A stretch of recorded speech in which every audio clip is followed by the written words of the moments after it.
podemos hablar de que es una tendencia natural. Aristóteles decía que era una tendencia natural en todo ser humano el intentar conocer.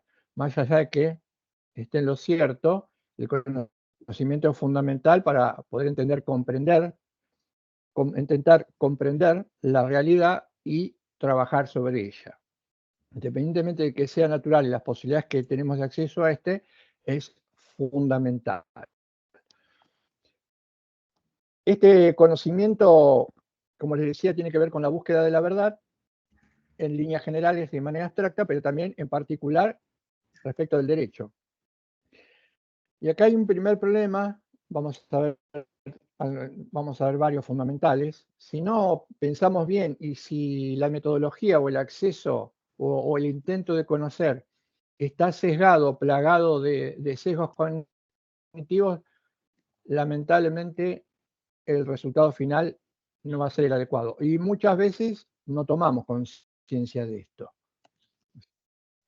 Esencial trabajar sobre el conocimiento. Hay una dificultad, no solamente en el derecho, en la mayoría de las disciplinas a las que el ser humano puede acceder, intentando conocerlas. Y es que hay quienes niegan que sea posible hablar en términos de verdad. Por ejemplo, está peligroso, una tendencia muy fuerte, no es de ahora, pero contemporáneamente es muy fuerte, es la de negar que existan estas verdades. Empezando desde negar que exista una verdad en lo político, me estoy refiriendo a lo político como fenómeno básico, esencial del ser humano. No me estoy refiriendo a cuestiones y lamentablemente muchas veces mal hechas como lo partidario, no lo político partidario, me refiero a lo político como sustrato de cualquier convivencia humana. La famosa idea de polis. No habría una verdad en lo político. Tampoco habría una verdad en un elemento, una variable que al conocer el derecho no puede pasar desapercibido, que son las exigencias morales o la moralidad. También niega que exista o que sea posible acercarnos a la verdad de la moralidad o de lo moral. Y en consecuencia, esto queda el camino expedito para aquellas tendencias que van a negar que en última instancia existe una verdad sobre el derecho. Resultado, que es lo que vamos a tratar de desmontar. Resultado final de toda esta oratoria, que la lectura dominante sobre el derecho implica una lectura que vincula el derecho con lo que nosotros llamamos voluntarismo.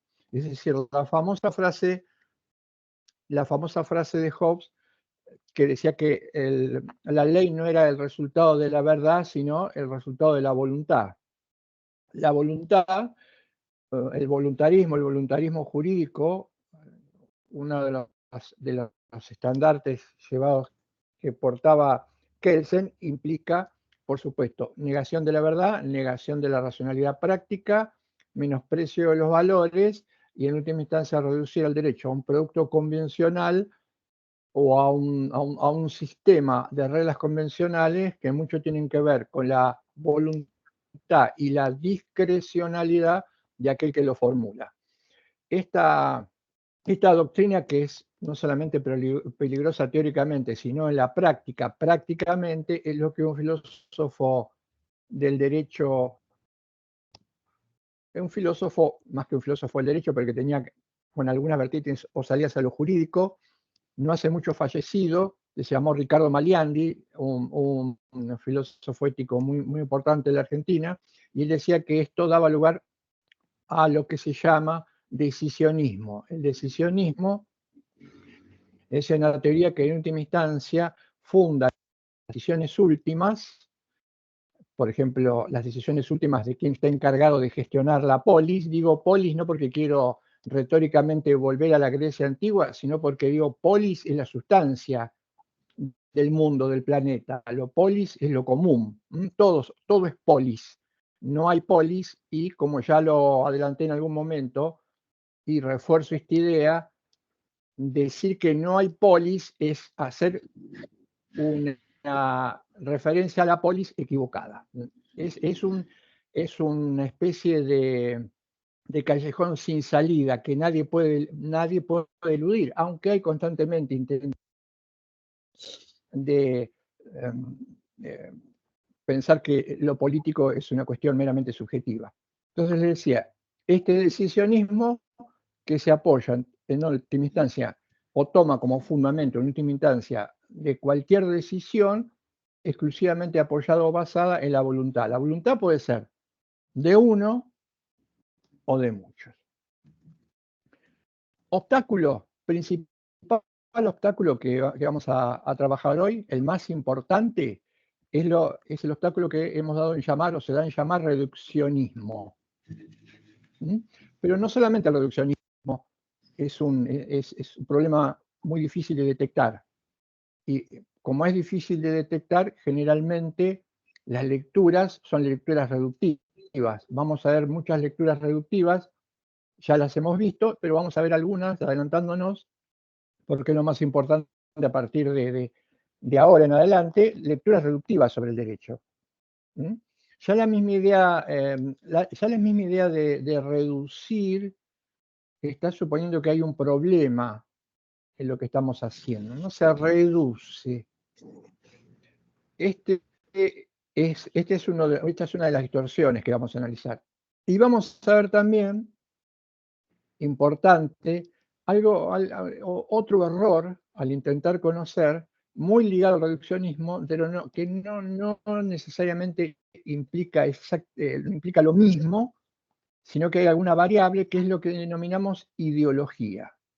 Esto lo contamos acá, pero Kant, en el capítulo primero, al hablar del individualismo, haremos alguna referencia a por qué las lecturas antropológicas tienen este carácter, ya habla de ideología. Esta nota, que también es una dificultad al conocer, la vamos a ir analizando en el curso de las clases. Y algo más, un dato más que después recuperaremos sobre el derecho. ¿Por qué es importante trabajar sobre esto? Porque el derecho es una disciplina normativa.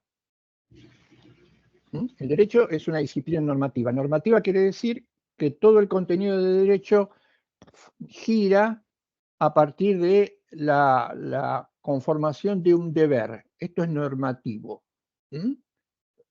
Ya lo saben ustedes, esa diferencia entre ser y deber ser. Pero el problema es que tenemos que fundamentar este deber ser. El deber ser es un juicio de valor.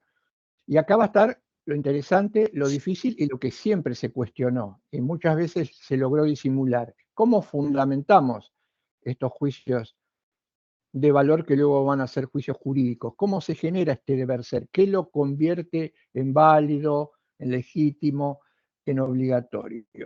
Si logramos mostrar como mecanismo o el acceso a la verdad del derecho o a lo moral como parte del derecho, ya tendremos el camino allanado para recuperar algo que, cuando simplemente el derecho es la expresión de voluntad de alguien o de muchos, pierde o se desvirtúa. Y una advertencia más que nunca hay que perder de vista, un contexto que nunca hay que perder de vista, que en lo que vamos a hablar, vamos a desarrollar y contar, y la problemática del reduccionismo todavía está presente, está muy fuertemente presente, porque un momento de la historia en donde estos sesgos de conocimiento afloraron y marcaron a toda una cultura fue precisamente el comienzo de la Edad Moderna, de que todavía formamos parte. Entonces, este contexto es ineludible tenerlo presente. Y otra cosa, el reduccionismo, lo van a ver, aparece o se pone de manifiesto en cualquier actividad humana, incluso hasta en las conversaciones más pueriles somos presa de este sesgo o de este error en el conocimiento. Dicho esto, como introducción que después vamos a retomar, empezaremos o empezamos a desarrollar la cuestión. No sé si abren el gráfico, sí, el Power, y les cedo la palabra para que empecemos con muy el bien, tema reduccionista. muy bien. Bueno, ahí no sé si ya lo están viendo.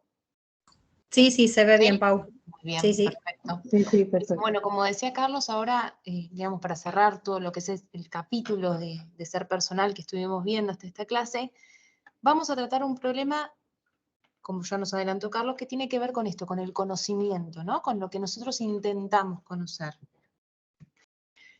Y para eso vamos a hablar de lo que es el realismo filosófico. El realismo filosófico en realidad es una corriente que sostiene que el mundo real es aquel que es independiente de lo que es el pensamiento y de la propia experiencia, ¿bien? Es un mundo real que es completamente independiente del sujeto que lo piensa. Entonces, desde esta perspectiva, cuando nosotros intentamos recuperar una realidad que es completamente externa a lo que es nuestra reflexión, y cuando hacemos, tratamos de que esa realidad no se distorsione, ¿bien? Sino que exista una correspondencia entre quien está observando, yo, y lo observado, ¿bien? Entonces, por ejemplo, en este grafiquito que vemos acá, yo estoy viendo un objeto que es rojo, que la parte de abajo es plana, que tiene un enchufe, y entonces en mi pensamiento lo que se va a figurar es que es una plancha, y efectivamente lo es. Bien, ahora lo vamos a explicar un poquitito mejor. ¿Hay un micrófono abierto, puede ser? No sé, ¿alguien que quiere hablar? Me pareció. Oh. Bueno, justamente desde esta concepción realista que estábamos hablando, la reflexión que viene de esta palabra que es reflejar, remite a estos dos puntos de vista. Por un lado, a todo lo que son los aspectos visuales, a lo visual, lo que nosotros percibimos a través de nuestra vista. Y también a los aspectos mentales, que es en relación a todo el concepto que nosotros tenemos de las cosas que va a través de nuestros pensamientos, ¿bien?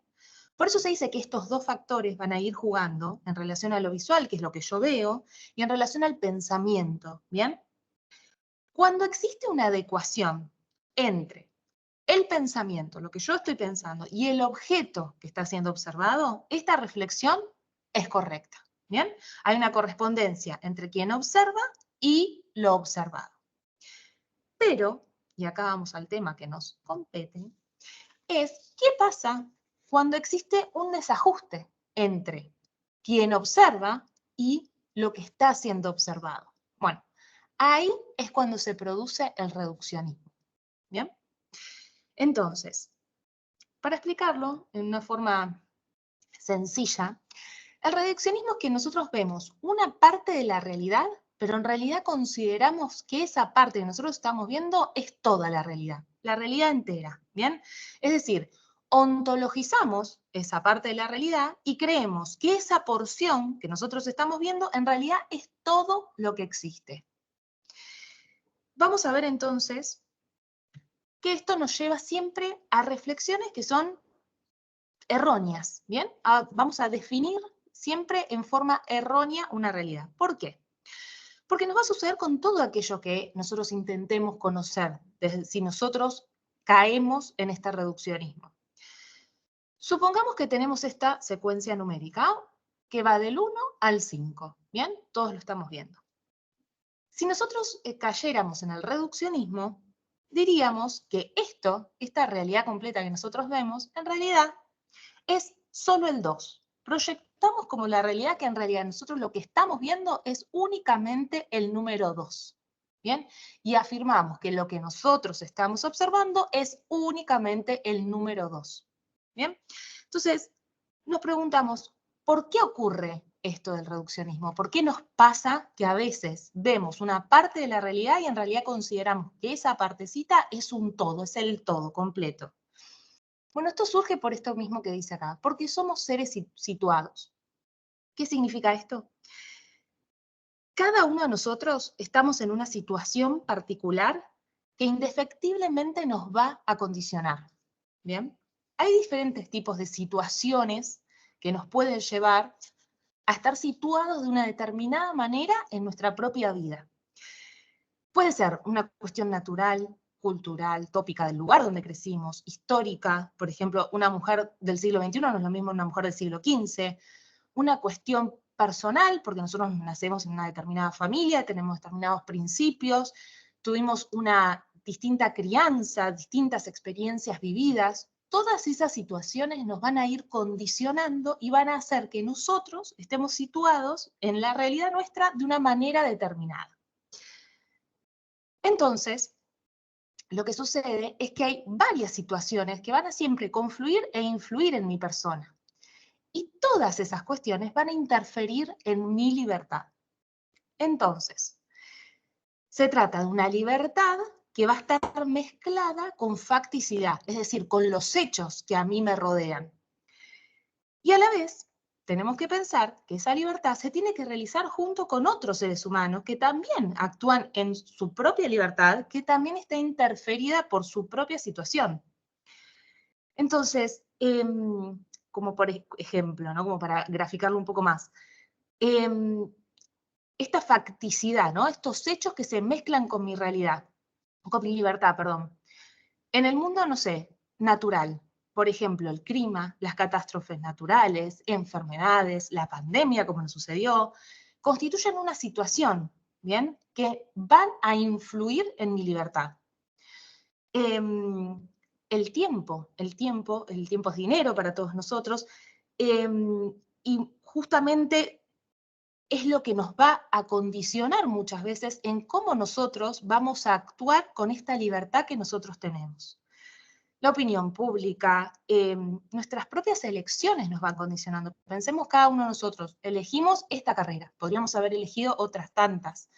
Con esta carrera se nos abrieron un montón de puertas, pero también, si pensamos, se nos cerraron tantas otras que podríamos haber tenido quizás con otra elección. ¿Bien? Entonces, entendemos que la situación en la que cada uno está y la facticidad, estos hechos, restringen la posibilidad de que nosotros obremos libremente, pero no me van a impedir la acción libre. ¿Bien? Lo importante es entender que esa situación me va a condicionar, pero no me va a impedir, que yo actúe en libertad. Porque en realidad me condicionan todas situaciones, pero no me determinan. Y esto es muy importante, ¿bien? Porque no me va a determinar, ¿bien? No me va a impedir algo, solamente me va a condicionar. Solamente tenemos que estar atentos a estas cuestiones. Entonces, ¿qué sucede? Digamos, cuando esta facticidad que se mezcla con libertad se convierte en un problema, y es cuando la situación nos gana. Ahí es el problema principal, cuando esta situación que nosotros estamos viviendo en particular nos vence y pensamos que nuestra manera de ver es la única y es la universal. Y de esta idea surge, para explicar, los derivados empíricos del reduccionismo, ¿bien?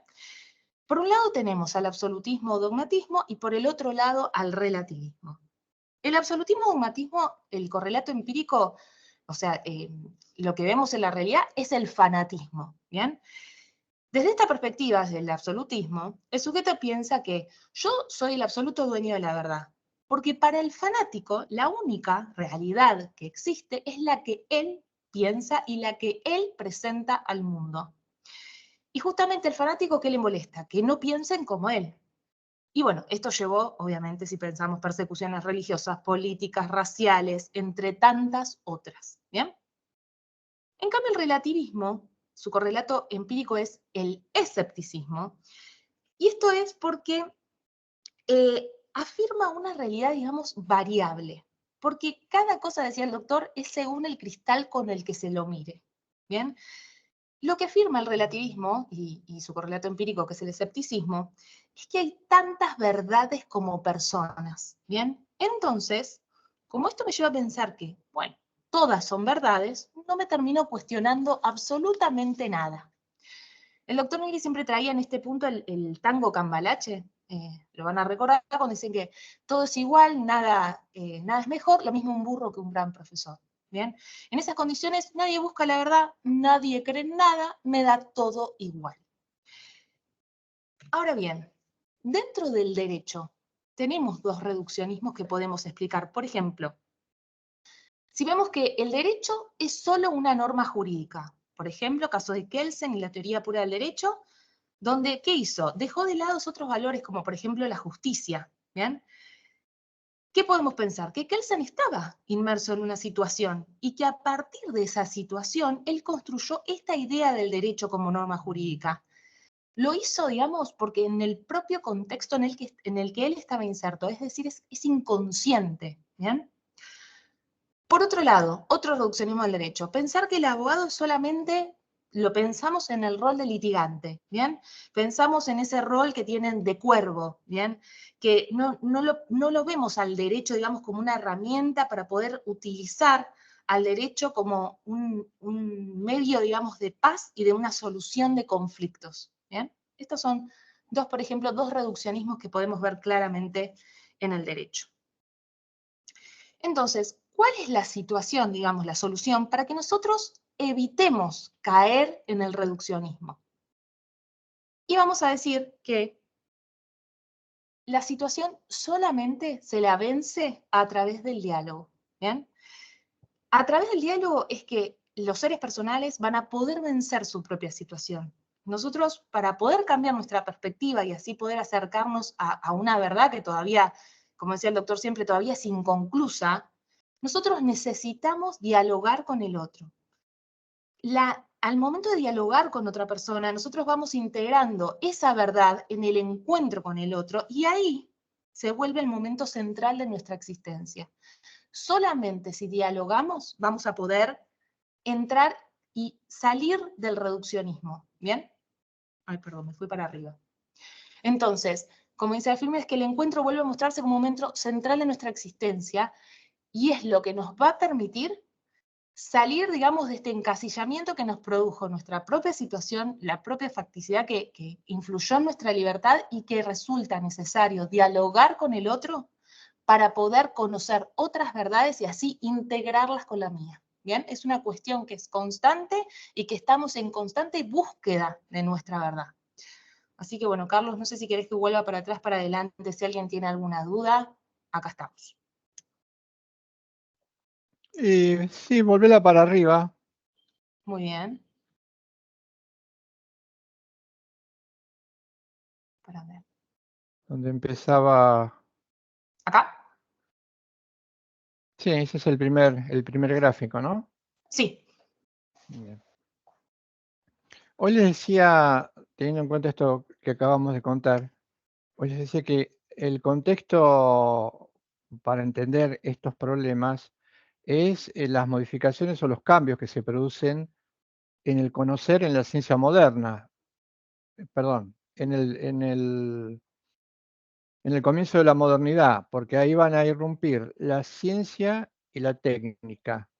Cuestiones que habrá que tener en cuenta. La modernidad inaugura un canon implica como una especie de modelo o paradigma de la inteligibilidad, de lo inteligible, lo que se puede comprender, conocer o percibir.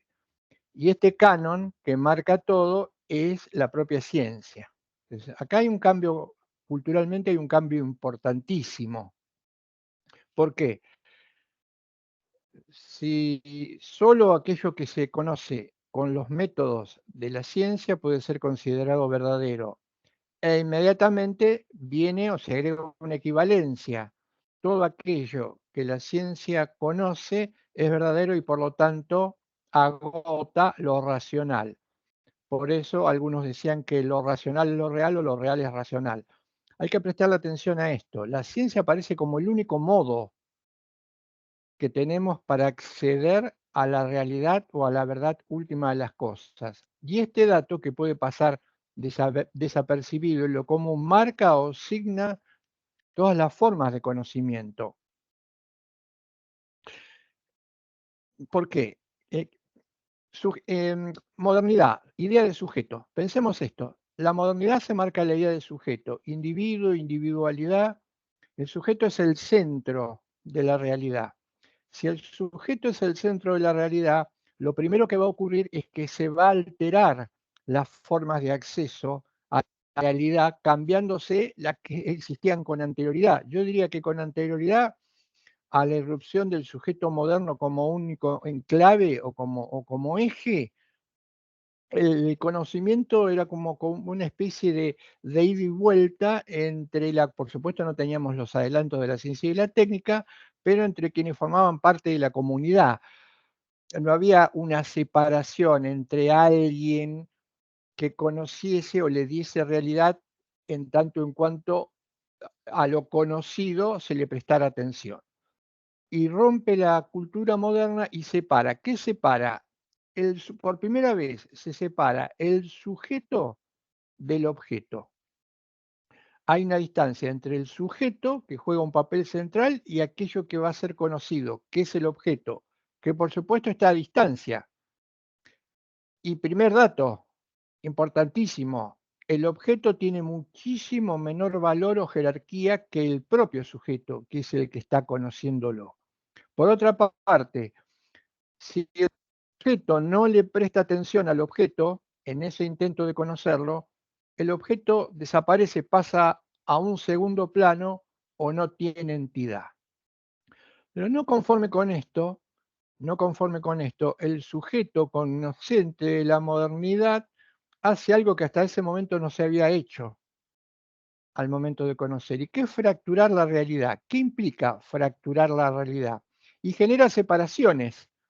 Separa, como dije, el sujeto del objeto como dos entidades que no tienen vínculo alguno. Fíjense, fíjense que esto es lo que le lleva a decir a un pensador dialógico como López Quintás, que si se separa el sujeto de las otras realidades, y estas son meramente objetos, no hay posibilidad de encuentro alguna. Se disocia la idea de encuentro entre el sujeto y lo que lo rodea. No hay posibilidad de que se generen ámbitos porque ese vínculo está roto, ese puente se ha quitado. Se separa entonces el sujeto del objeto. Hay otra separación, y ustedes la recordarán, y en plano al conocimiento, en la modernidad, que la practica Descartes, o es el primero que separa cuerpo y mente. Otro divorcio al momento del conocimiento. El cuerpo por un lado, la mente por otro. La mente conoce, el cuerpo solamente le sirve de sustrato a esa mente que conoce. Otra fractura más, que todavía está presente, importantísima, una fractura y algo que todavía no se ha recompuesto. Separamos para conocer la razón de la emoción. Por eso los autores, esto es importante en el plano, por ejemplo, político y jurídico. Los autores que que se empapan de esta situación en la modernidad, al separar la razón de la emoción, le, le hacen jugar un papel fundamental la primera, por ejemplo, en el mundo del derecho, y le restan toda importancia a la segunda, en el mundo de lo jurídico. ¿Qué quiero decir a la segunda? Si desplazo la emocionalidad y lo considero subsidiario, sin importancia, o irracional, separo los valores del derecho. Esto es lo que hacen todos los autores modernos.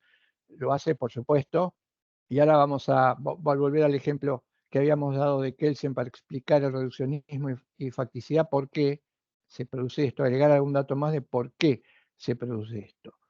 En definitiva, el problema que tenemos es que la modernidad ha generado una manera binaria de ver la realidad. Y esto también es importante al momento de conocer. Se genera lo que se llama un binarismo. El binarismo implica fracturar la realidad, separarla. ¿Cuál es el pecado? Entre comillas, el pecado moderno que nosotros todavía hoy padecemos. Si la realidad es muy compleja, todas las realidades son muy complejas, hay una dificultad para entenderla. ¿Qué convendría hacer? ¿Cuál sería la estrategia, la mejor estrategia para no perdernos nada de la realidad y poder entenderla? Sin ningún lugar a duda, distinguirla, separarla, separar las porciones de la realidad. Esto hace la modernidad, distingue y separa. El problema, el error no vuelve a unir lo que separó, que no se puede entender separado. Debe entenderse como una unidad. Son una unidad el que conoce y lo conocido. El moderno separa, distingue y no vuelve a unir. Por eso separa mente de cuerpo, por eso separa razón de emoción, por eso separa sujeto de objeto, etcétera, etcétera. No vuelve para atrás. ¿Y cómo se presentan? Este dato es importante porque vamos a ver cómo un problema en el conocimiento se traslada a la realidad. Se separa, binaria. La realidad es columna A o columna B. Por ejemplo, los modernos separan la razón de la emoción. La razón es lo racional, colocado a la izquierda en primer lugar, y lo emocional, colocado a la derecha en segundo lugar, es lo irracional. En ese esquema, por supuesto, lo que está colocado en primer lugar, en este caso a la izquierda, es más importante que lo que está colocado a la derecha. Razón, más importante que emoción. Racionalidad, vence, derrota, supera a irracionalidad. ¿Cómo se presentan estos dos rasgos? Como un dilema. ¿Saben lo que es un dilema? Un dilema implica o elijo esto o elijo aquello. Y en principio no sé qué elegir. No sé qué es lo mejor. Los modernos dicen, la realidad en punto a esto es un dilema, o razón o emoción. Lo que hay que elegir en este dilema, rechazando lo segundo, es lo primero, la razón y desecho la emoción. Este es otro grave problema porque en esa columna de binarismos son muchísimos los términos que aparecen, unos a la izquierda y otros a la derecha. Por ejemplo, ¿dónde piensan que va a estar colocado al momento de conocer o retratar la realidad? ¿Dónde va a estar colocado el binomio que refiere a la palabra hombre? Recuerdan, la palabra hombre implicaría varón y mujer, mujer y varón. ¿Qué hacen los modernos? ¿Dónde colocan en esa tabla al varón?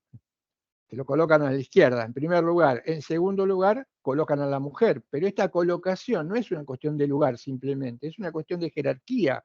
Por lo tanto, los modernos definitivamente refuerzan algo que ya estaba incubándose en la edad antigua y en el medioevo. El más importante jerárquicamente hablando es el varón. En segundo lugar, supeditado, subordinado es la mujer. Pero en este afán de generar dilemas para conocer, presten atención a lo siguiente. La mentalidad moderna hace como una especie de arrastre, de arriba hacia abajo. Entonces, si arriba tenemos la idea de razón y abajo tenemos la idea de varón, unimos las dos. Por lo tanto, la razón es prototípica del varón. Nos vamos a la columna de la derecha y tenemos la irracionalidad, que es la emoción. Abajo tenemos la mujer. Ipso facto, el binarismo indica la irracionalidad es prototípico o es algo inherente a la mujer. La emoción, la emocionalidad. Por eso, fíjense, es un dato, pero que a veces los datos, las frases o los dichos acuñados en el sentido común explican todas estas cuestiones que al pensarlas se tornan un poco más difíciles, pero en la realidad la idea que llorar es una cuestión que tiene que ver con lo femenino, ¿m? Y que es una cuestión de mujeres y que por lo tanto implica racionalidad y por eso es algo que los varones necesariamente no deben hacer. Bueno, este binarismo ¿cómo se combate? Dice, porque no es teórico, tiene su correlato en la práctica, claramente, ya lo sabemos. Dice López Quintás, hay que, hay que poner en el tapete lo siguiente, no se trata de un dilema, no es un dilema, sino que estas realidades que la modernidad separa son contrastes, dice López Quintás. El problema es que no se da el dilema, sino un contraste. ¿Y qué implica contraste?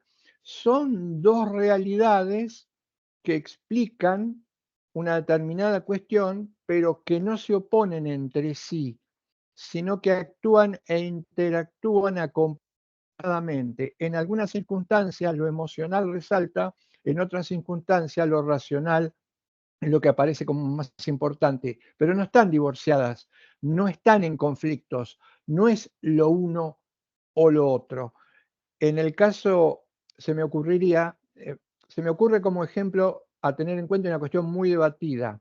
Hoy se habla de la inteligibilidad o lo inteligible o el conocimiento, y el modelo de conocimiento es la búsqueda de replicar en un formato habitual, estándar o tecnológico, la inteligencia del ser humano.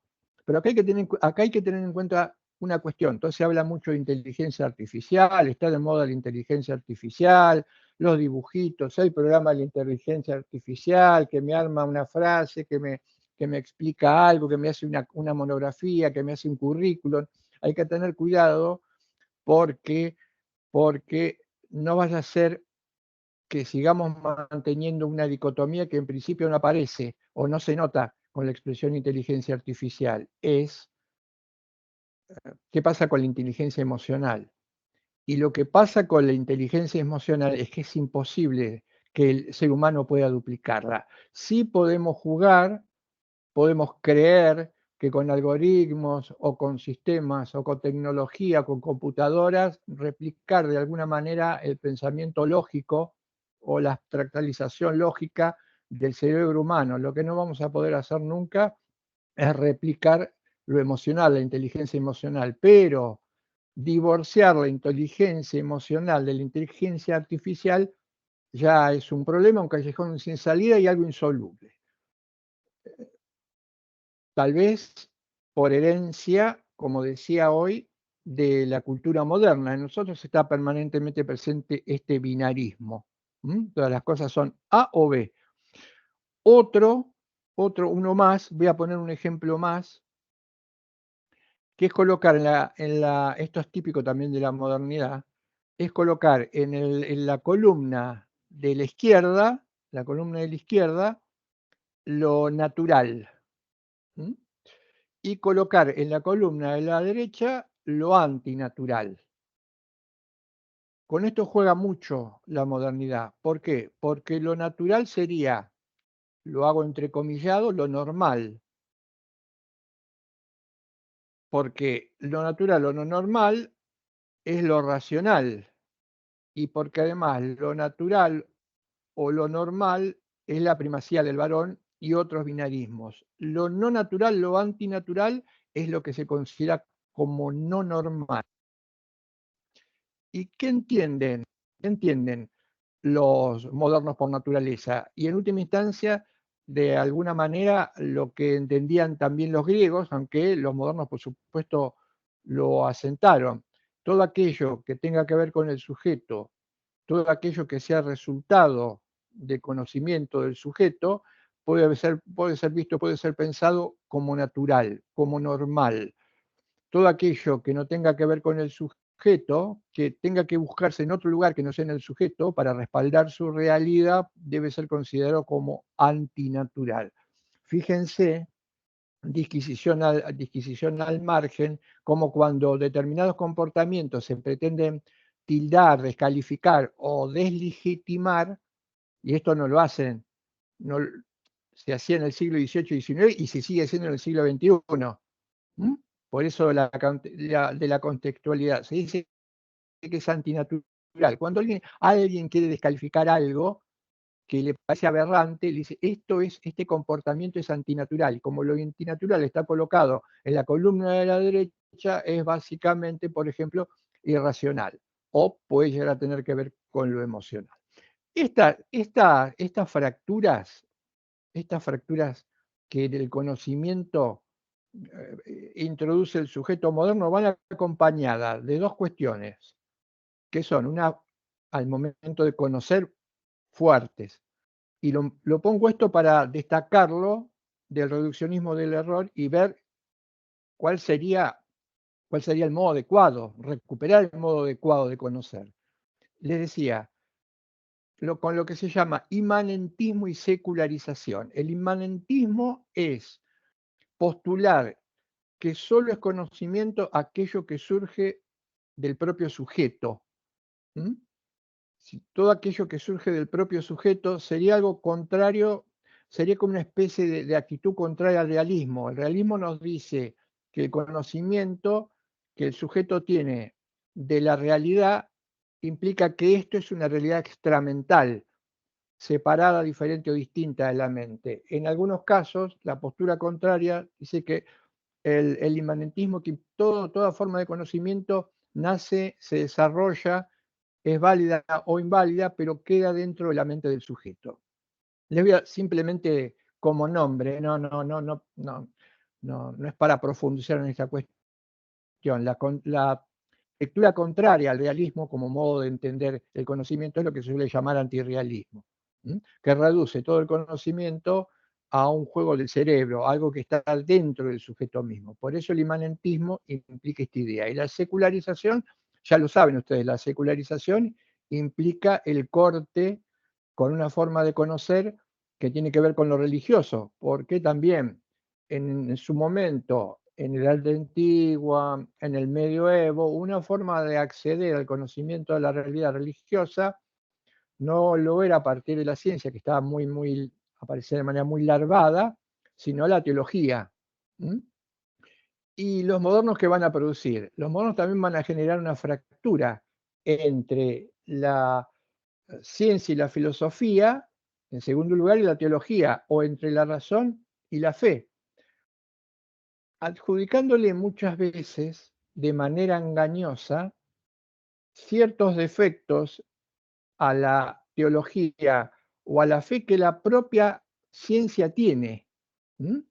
Por ejemplo, la modernidad le endilga a la teología ser un conocimiento que puede haber tenido cierta validez, pero que quedó en el tiempo, en el pasado, que, que, que tiene que ser superado, porque hay que buscar una forma de conocimiento que sea inmutable, universal, perenne, y esto solo lo puede dar la ciencia. Sin embargo, fíjense, le dice a la teología, es algo que quedó en el pasado, ya está sepultado. Fíjense, la ciencia, y esto lo demostró Kuhn al hablar de los paradigmas científicos, y aquí hay que derribar un mito cuando se habla de conocimiento científico, es un conocimiento que cambia permanentemente.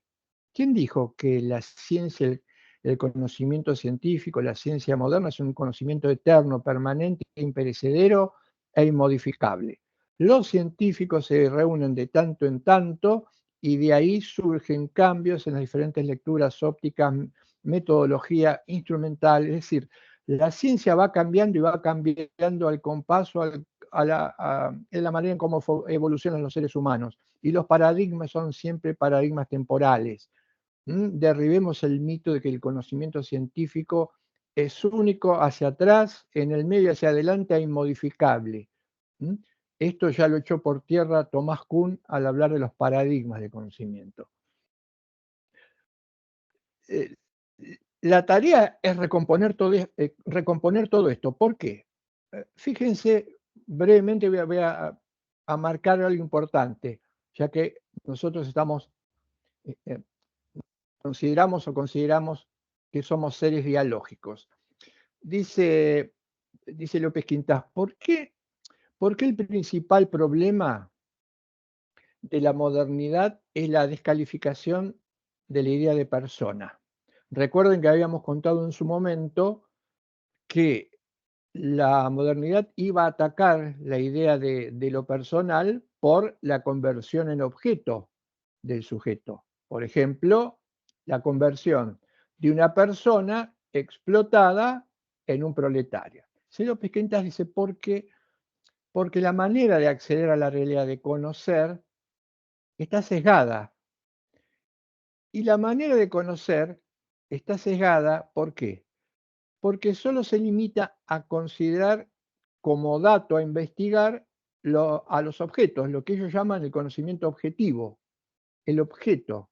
Sin embargo, hay realidades que están por arriba y por debajo. ¿Cuáles son estas realidades? Dice López Quintas. Hay una realidad suprasensible. ¿Qué implica suprasensible?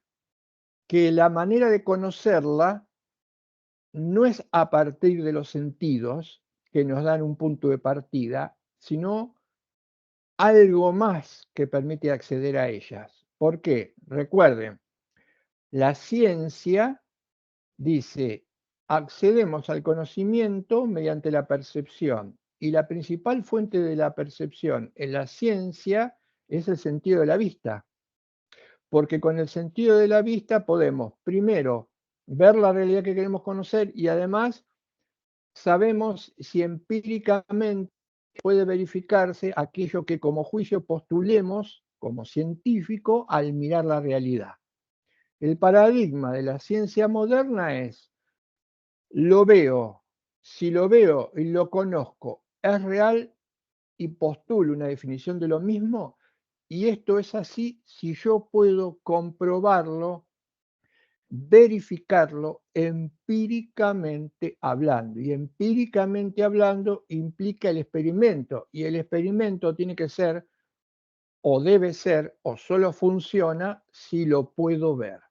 Dice López Quintás, hay una realidad que está por arriba de los sentidos. Es lo que él denomina, los diálogos denominan la realidad superobjetiva, está más allá de esto. Por ejemplo, y lo vamos a ver más adelante, al cierre, una realidad supersensible que no depende del objetivo, sino que es superobjetiva, son los valores. Pero los valores, prestemos atención a esto brevemente, no estamos postulando que los valores sean entelequias, que no tienen soporte en la realidad. No, dice López Quintás. Los valores tienen soporte en la realidad, encarnan en la realidad, pero como tal no pueden leerse directamente de la realidad, o están o van más allá de lo fáctico. Les voy a dar un ejemplo para que me entiendan, pero no puedo avanzar mucho más sobre esto. Cuando uno va caminando por la calle y en algún momento presta atención a una situación, dice, qué injusticia, qué injusticia. ¿Qué está pasando? ¿Qué es lo que estamos viendo? ¿Por qué decimos qué injusticia? Porque vemos un hecho, vemos hechos, y estos hechos involucran realidades corpóreas. Por ejemplo, ¿o qué justicia? Vamos a ponerlo del lado o qué bueno, qué justo. Vemos a alguien que se detiene por un instante y viendo a una persona que está tirada en el piso, por ejemplo, a la entrada de un banco, a la intemperie, con una sábana raída y con un estado, si se quiere, de mucho descuido, producto de, vaya a saber cómo sobrevivir tirada durmiendo al costado de un banco, se detiene por un momento, le pregunta algo, lo conforta, por ejemplo, si le da alguna frazada para que se abrigue, le da algo de comer, dice, qué justo que es esto. Ahora, no podríamos decir esto sin este soporte. ¿Cuál es el soporte fáctico? Los hechos, dos corporalidades que se encuentran.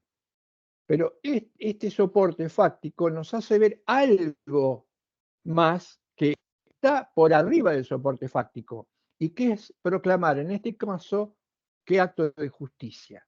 El acto de justicia no es los dos cuerpos interactuando, el movimiento, la frazada, el abrigo, el pan.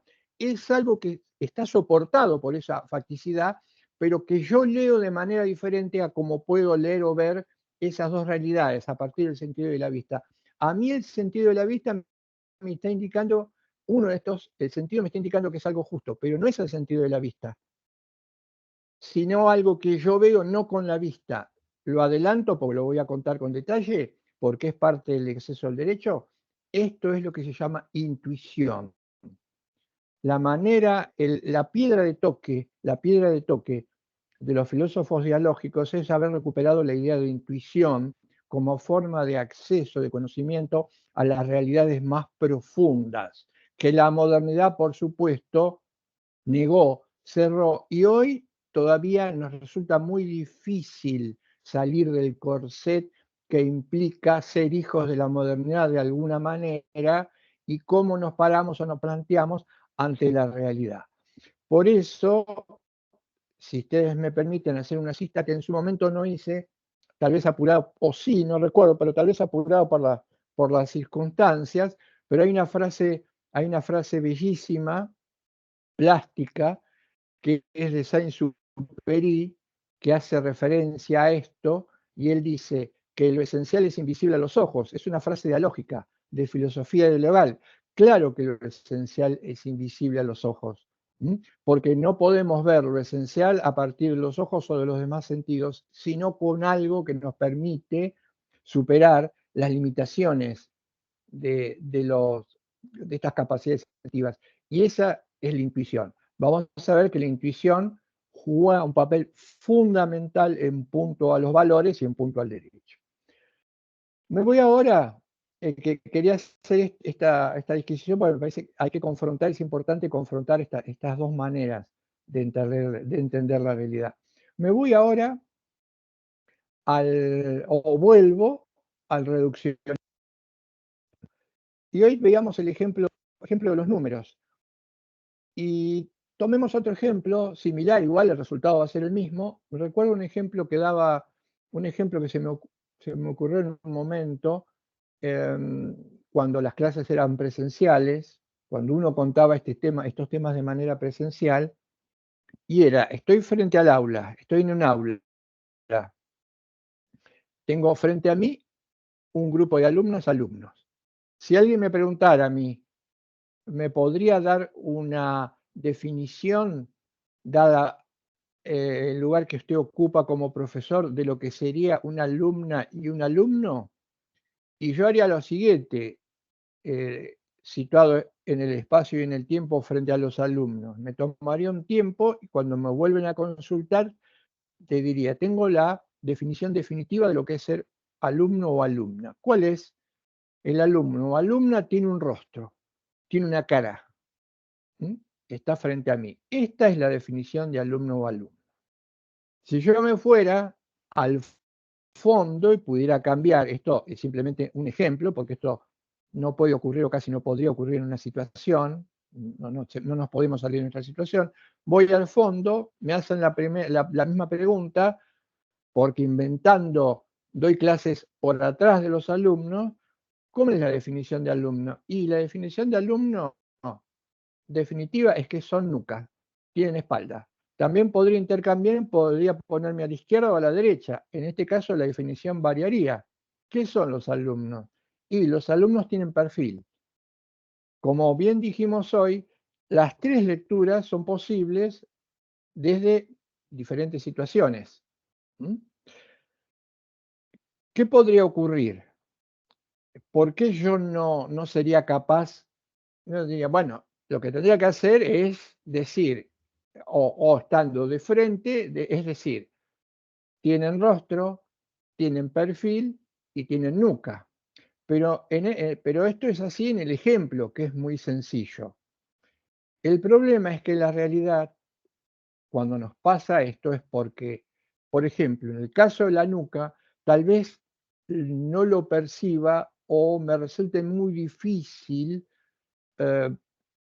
percibir la nuca. Por ahí tengo alguna idea, pero no voy más allá. Me quedo con lo que veo.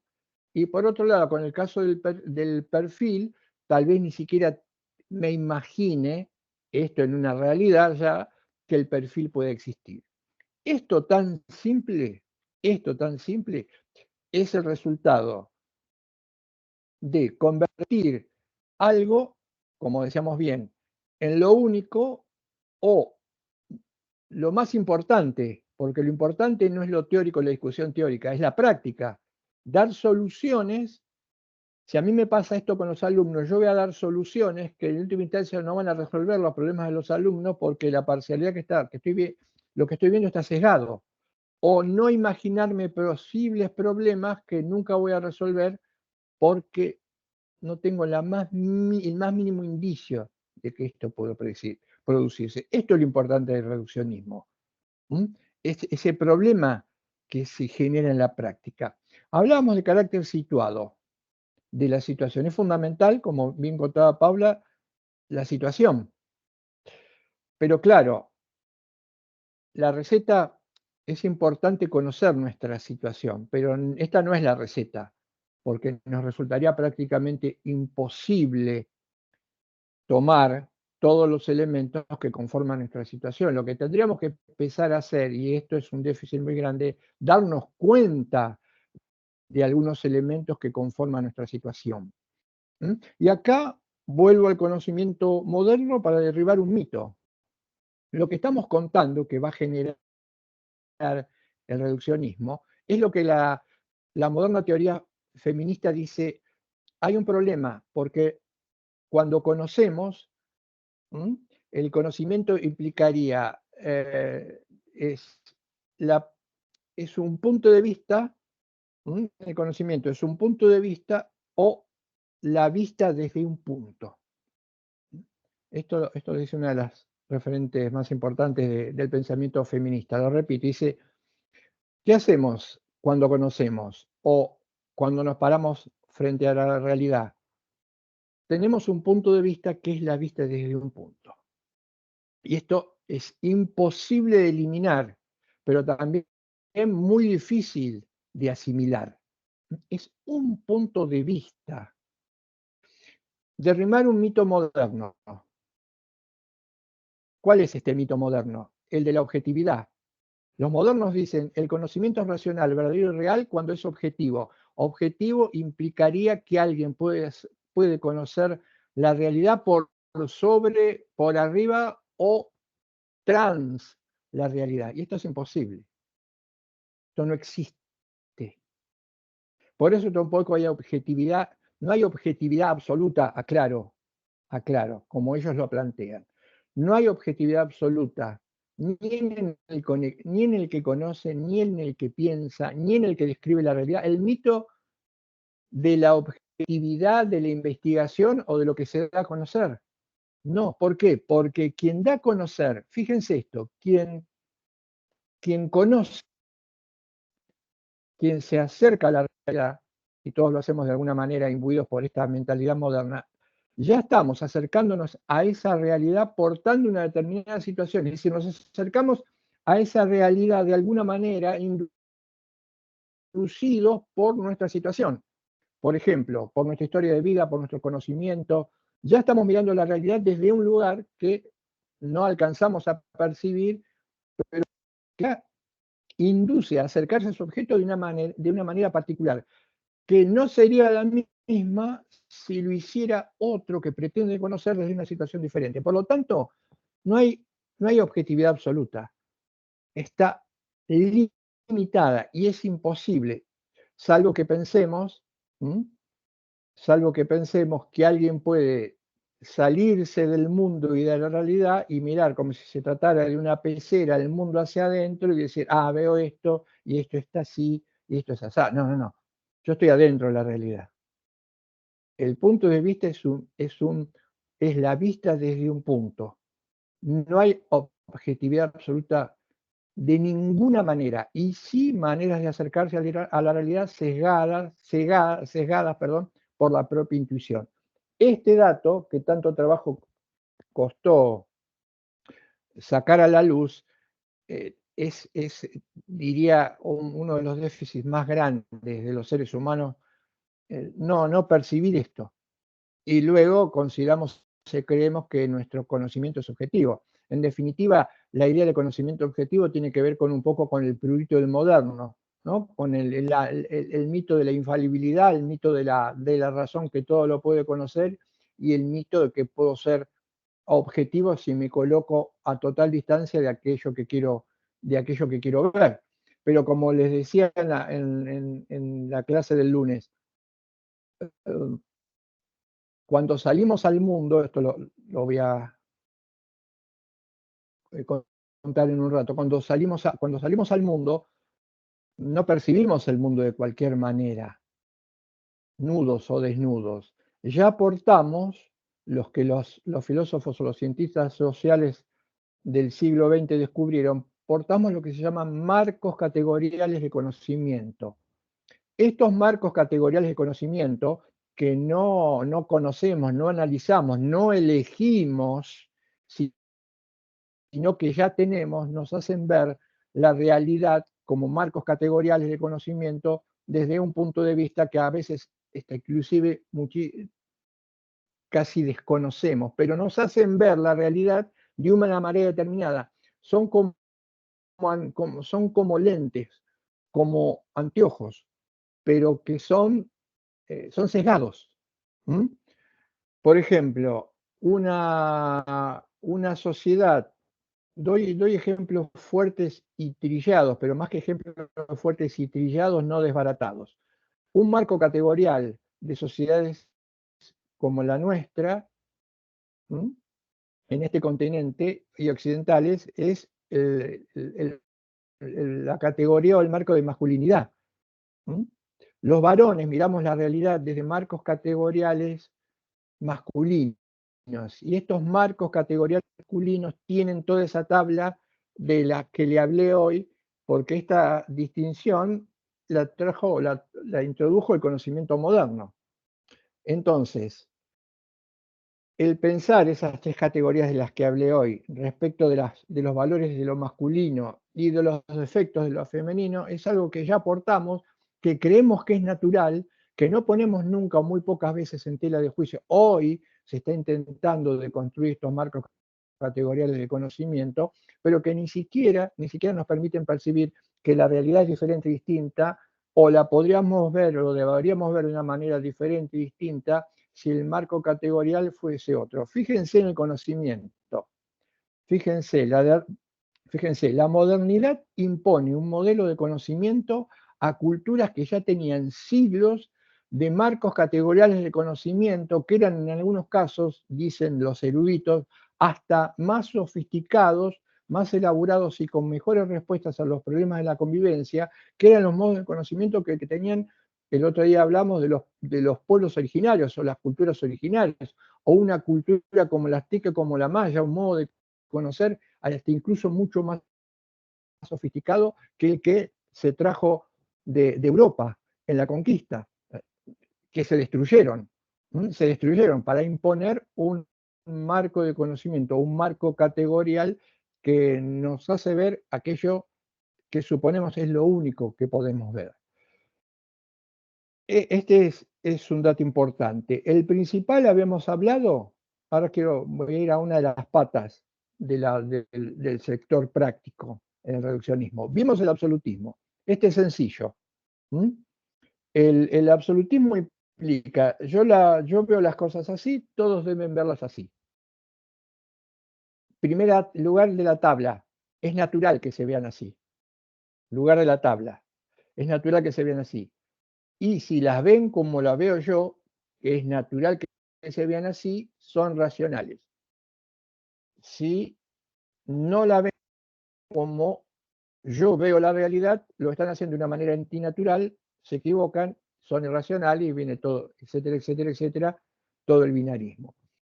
Y da lugar, como bien decía Paula, a una excusa que es la de perseguir a quien no ve la realidad como yo la veo. Pero, tal vez de manera más desapercibida o menos fuerte, no tan intensa, hay otro mal. Algunos pensadores contemporáneos dicen que el relativismo es el talante de las sociedades del siglo XX y XXI, aunque siendo más débil que el absolutismo, es más difícil de detectar.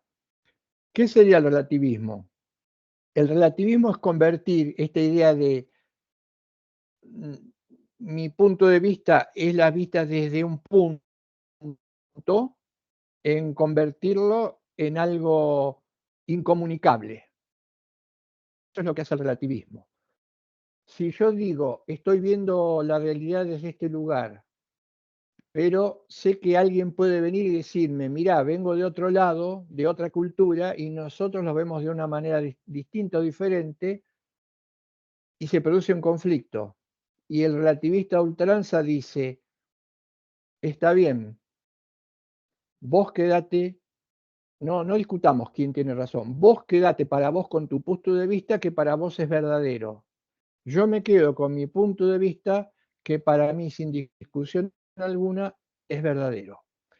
Pero, como decía tantas veces Héctor, va a haber un pequeño problema. Si nosotros eliminamos la posibilidad de que exista una verdad absoluta, aclaro, no estamos planteando o señalando que la verdad absoluta puede ser alcanzada por nosotros, porque somos seres finitos, pero que sí hay una verdad absoluta a la cual podemos acceder exclusivamente, si se quiere, valga la expresión, en cuotas.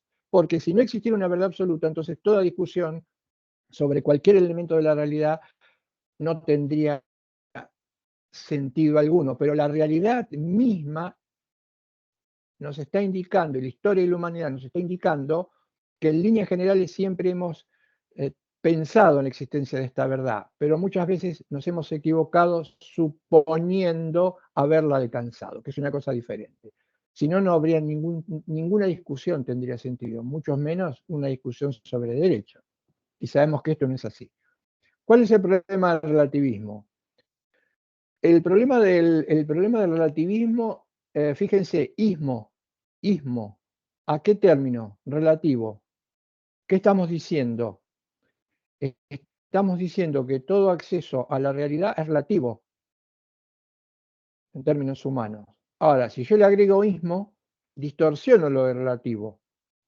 Y lo que estoy diciendo es que no hay manera de acercarse a la realidad sino exclusivamente desde el lugar en el que estoy instalado. Y la discusión con otro no tiene sentido. Y prestemos atención, esto es interesante porque lo decía Kelsen, un signo de una sociedad democrática clave es la tolerancia. Claro, hay una discusión sobre lo que significa la tolerancia, porque para algunos la tolerancia es simplemente dejar hacer, aunque me moleste al otro, o no importarme nada de lo que haga el otro, eso significa ser tolerante. No, el verdadero sentido de la tolerancia implica la discusión de aquellos puntos sobre los cuales nos tenemos que poner de acuerdo para que no surja la intolerancia y no que me dé lo mismo que el otro haga cualquier cosa o que yo haga lo que quiera. Eso no es tolerancia, eso es simplemente pasividad, pero va a conllevar un riesgo la tolerancia entendida de esta manera, como la decía Kelsen. Él decía que era un valor fundamental de la democracia, pero como en, insisto, como en todo, hay que preguntarnos qué significado le estamos atribuyendo a la palabra tolerancia. El problema es este. Si yo digo, o alguien dice, mi cultura está bien, no tengo necesidad de salir o confrontar con otra cultura, porque tenemos todo lo que consideramos verdadero. Descubrimos otra cultura. Y esta cultura dice, tengo ciertos valores, pero estos valores no son iguales a los tuyos, son diferentes. Son diferentes. Creo que tendrías que adoptarlo, le dice la segunda cultura a la primera cultura. Y la primera cultura insiste y remarca lo siguiente: vos quédate con lo tuyo, con la verdad de lo que pensás, yo me quedo con la verdad de lo que pienso.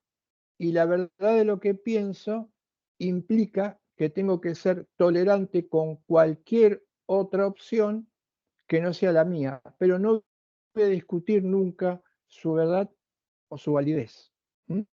Por lo tanto, para mí, dice la primera cultura, lo que vale es esta tolerancia y de ejercer a cualquier cultura que considere que lo suyo es mejor, diferente que lo mío. Ipso facto esto, la segunda cultura invade, toma por asalto a la primera, la sojuzga, la importa, la contraculturiza y la domina.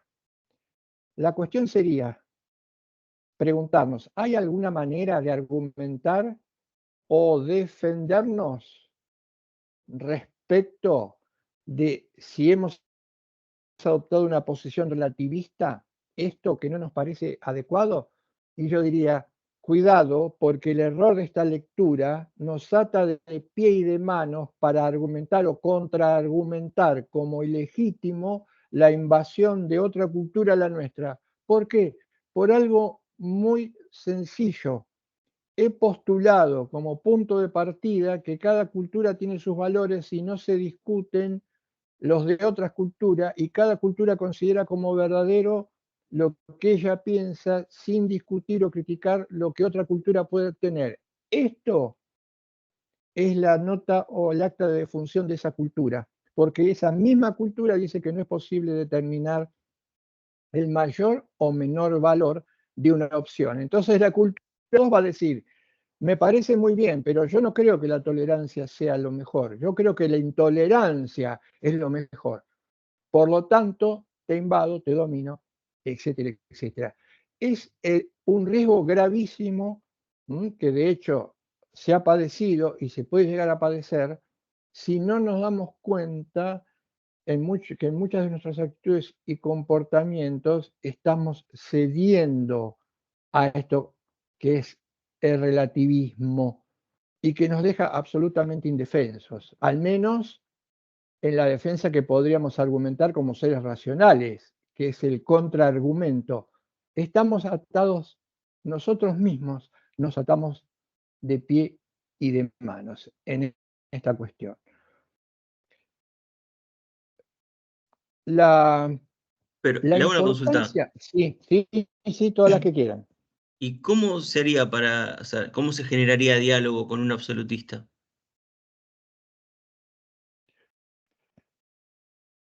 Pero, Pregunto. no, claro, ¿cómo se genera? Y es muy difícil. Ah, bueno, y a veces. Pero eso, yo lo podría separar, podría tomarlo esto como una pregunta puntual, aislada de lo que conté, o podría tomar una pregunta en el contexto. Yo te diría, no podés discutir con un absolutista si tu punto de partida es un relativista, pues no tenés argumentos. Lo segundo, no tenés argumentos, pues el propio argumento relativista invalida toda discusión, toda argumentación en donde se le haga ver o entender al absolutista que está equivocado. O sea, ya estás preso sin declarar una sola palabra. Claro. Ahora, sacada de ese contexto, la única manera, yo te diría que la única forma, primero, la manera de que no se genere estos pensamientos absolutistas, porque pueden tener dos fuentes. Un absolutista puede ser, o alguien que defiende un punto de vista absoluto, puede hacerlo de buena fe. Podría hacerlo de buena fe. En ese caso, lo que vos tenés que hacer, ahora lo vamos a discutir con otro tema, lo que vos tenés que hacer es lo que tendríamos que hacer todos, es mostrarle que lo que él está sosteniendo, pensando, no es absoluto porque está ligado a la situación en la que él forma parte. Esta es la primera tarea. Espera que tenemos varias patas porque es interesante lo que vos la pregunta. Esta sería una primera pata, pero viene a su vez un segundo problema. Si yo soy un, por lo cual ya excede el tema de que sea de buena fe o es imposible modificar este punto de vista, probablemente lo que tenga que hacer es mostrarle a aquellos que están perplejos ante el fanático, que el fanático está equivocado y nosotros también, porque lo que el fanático plantea es simplemente un estado de situación que podría ser diferente si nuestras situaciones fuesen distintas. Por lo tanto, alguien que toma conciencia, se concientiza de que pensar siempre es pensar en situación, que conocer siempre es conocer en situación, tiene dos ventajas. Yo diría la primera, fabulosa, escapar a la obediencia ciega o no convertirse en un fanático con el primero. Pero esto, por supuesto, ustedes ya van intuyendo, tiene una dificultad extra. Nos movemos en un mundo y en este mundo sería muy riesgoso, muy peligroso si alguien fuese ya con mala fe, no de buena fe, que es lo que voy a contar en un rato, eh, eh, no les va a interesar que los demás sepan que pensar en situación trastoca o cambia todas las cosas. Diría que es muy difícil, pero la respuesta a la solución no está en intentar hacerle cambiar de punto de vista, tal vez no lo logres nunca, sino en que los que pueden ser objeto de la actitud del absolutista se den cuenta de que el absolutista está equivocado. Podrían darse cuenta porque probablemente sean de buena fe. Claro. ¿Mm? Muy bien. Eso sería la respuesta. Por otro lado, los argumentos en un mundo como hoy, que tienen que ver con la racionalidad, son fuertes, pero también el mundo es un juego de intereses, hay geopolítica, ya contamos el contexto, y a veces no es tan fácil. Lo primero, ¿no? Antes de, no se me viene para ninguna imagen a la cabeza, pero antes de pensar en el último escalón, seamos humildes y démonos cuenta que todavía no empezamos a subir la escalera. Y la escalera implica descubrir este pensamiento en situación. Fíjense, el reduccionismo, esto yo no sé, no lo calificaría como gracioso, pero sí como anecdótico. Hasta en las conversaciones más pueriles y conversaciones más de café se filtra el reduccionismo, se nos mete al reduccionismo. Y el problema es que no nos damos cuenta de esto. Pero, por supuesto, tal vez en la mayoría de los casos, o en algunos casos, al menos los presentes, esto no implica que nos terminemos convirtiendo en fanáticos, pero no nos damos cuenta del carácter reductivo de la situación. Y esto hasta en discusiones nimias. Hoy, Paula había mencionó a Kelsen y el reduccionismo de la norma jurídica. Y no se preguntaría, ¿cómo llega Kelsen? Con esto ya tenemos un dato importantísimo, porque nosotros no estamos tildando de Kelsen de no inteligente, estamos tildando de Kelsen de pensador de mala fe. No, todo lo contrario. Estamos diciendo que una persona puede tener una potencia intelectiva muy fuerte y no escapar, como no escapó Kelsen, del reduccionismo. ¿Por qué? ¿Cómo? No es una cuestión de inteligencia ni una cuestión de mala fe. Precisamente por lo que les había contado recién.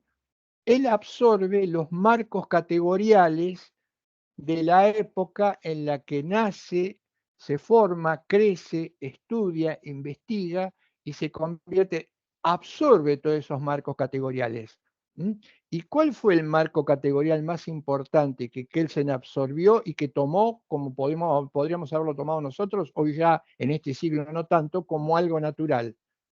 Que el único conocimiento era el conocimiento científico que aportaba la ciencia, y tomó todo lo que el marco categorial les metió en la cabeza a los occidentales a partir de la modernidad. Que el único conocimiento es el científico, que es el único conocimiento objetivo, que es el único conocimiento válido y que es el único conocimiento racional. Pero presten atención a esto. Entonces dice Kelsen, quiero conocer el derecho y quiero que mi conocimiento sea racional, verdadero sobre el derecho. ¿Qué hicieron los modernos? ¿Qué hicieron con la realidad? ¿Qué hicieron? Los modernos fracturaron la realidad, pero al fracturar la realidad generaron lo siguiente. Como no fueron capaces de percibir que hay una realidad suprasensible, si no se quedaron exclusivamente con lo material o con lo sensible, la ciencia que dice, lo único que se puede conocer es lo que se puede experimentar a través de los sentidos. Fundamentalmente, ver, porque fundamentalmente tengo que verificar, porque fundamentalmente tengo que experimentar. ¿Con qué se quedan? Con la apariencia, con lo que llamamos la apariencia, con lo que los griegos llamaban la realidad. Se nos presenta de manera fenoménica, se nos aparece, pero no muestra su sentido más profundo, no muestra todas las cartas desde el primer momento. Nos pide que nos acerquemos, cualquiera sea la realidad, Dios, los otros, el entorno, de una manera respetuosa. Cuando nos acercamos de una manera respetuosa, empieza a mostrarnos, como si fuera un juego, sus cartas, o empieza a sacarse los velos. Como los modernos rompieron, fracturaron y separaron la razón del sentimiento, de la emoción, se perdieron los segundos. Pero entonces, ¿a qué le prestaban atención? Simplemente al fenómeno. Y ahora sí, ya pueden entender, van a poder entender por qué se queda con la norma jurídica, porque lo único que aparece, que se ve, la única realidad que se toca, que se constata, que se mide, es la norma jurídica a partir de todo un procedimiento que implica, o una película que implica ver a gente que entra a un recinto, ver a gente que habla, que grita, que escribe, que levanta la mano, y ver a gente que en última instancia cierra toda esa discusión con un texto, que es la norma jurídica.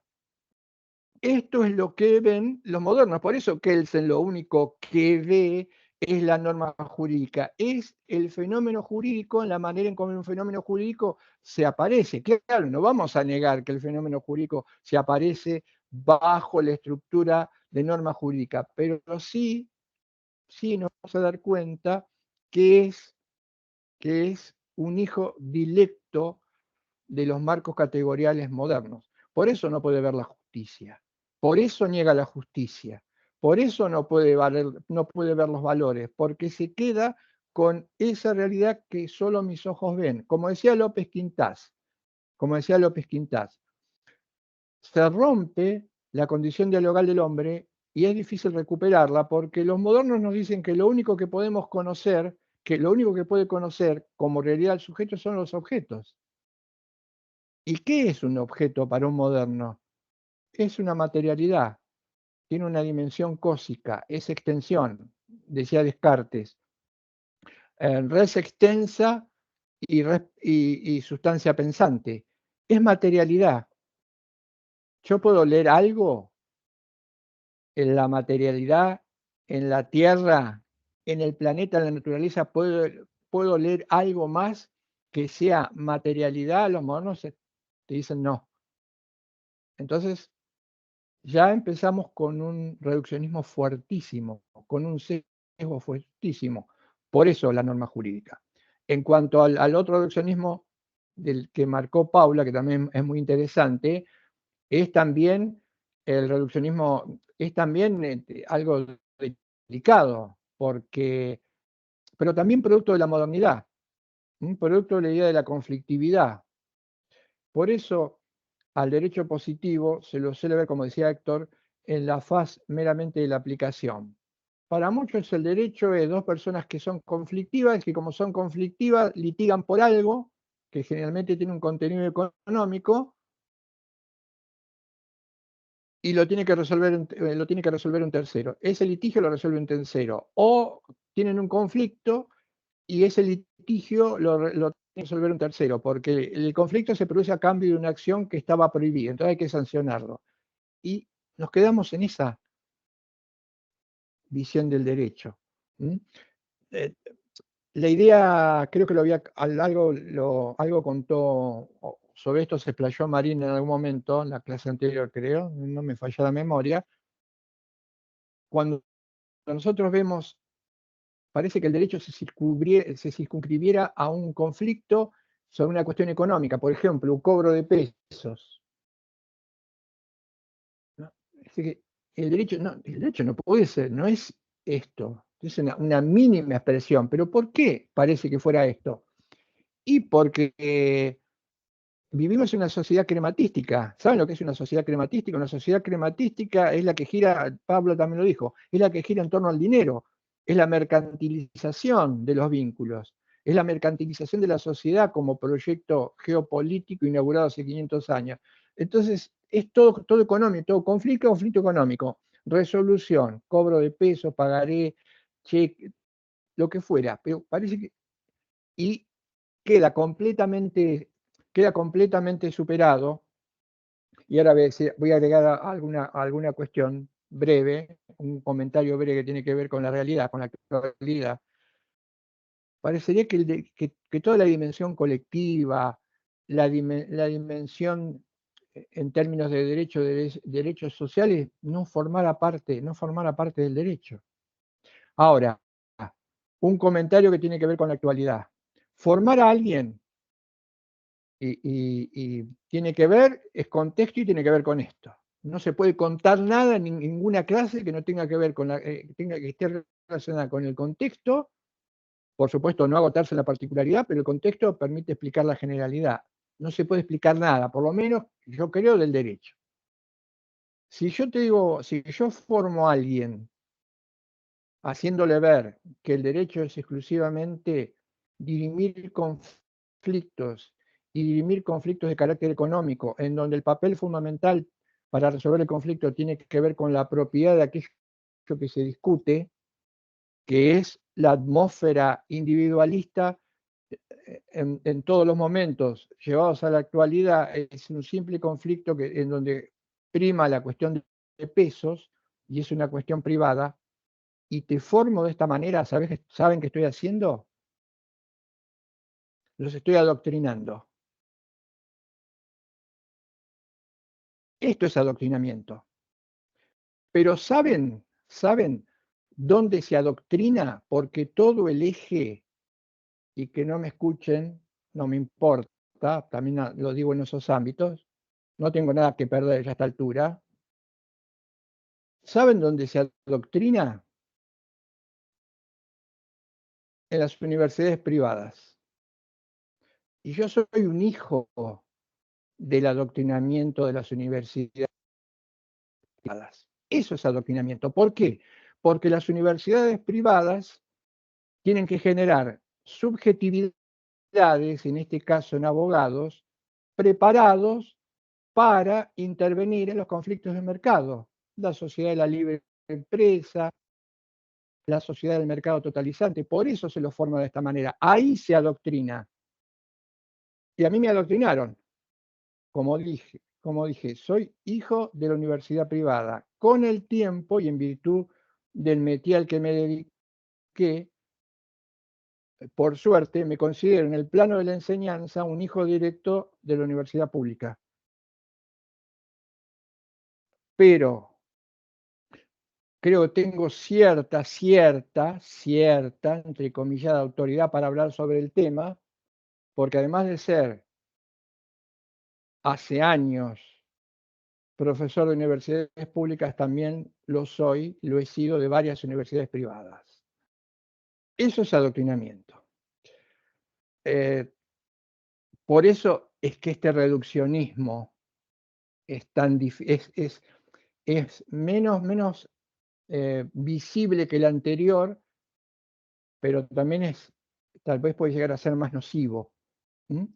Dicho de otra manera, el modelo necesita abogados que le sigan la corriente, y estos abogados hasta podrían prescindir en su formación sobre los derechos sociales, sobre lo público, sobre lo común, no les interesa al sistema. Por eso las universidades privadas adoctrinan y formatean abogados en este sentido. Y por eso cuando uno cuenta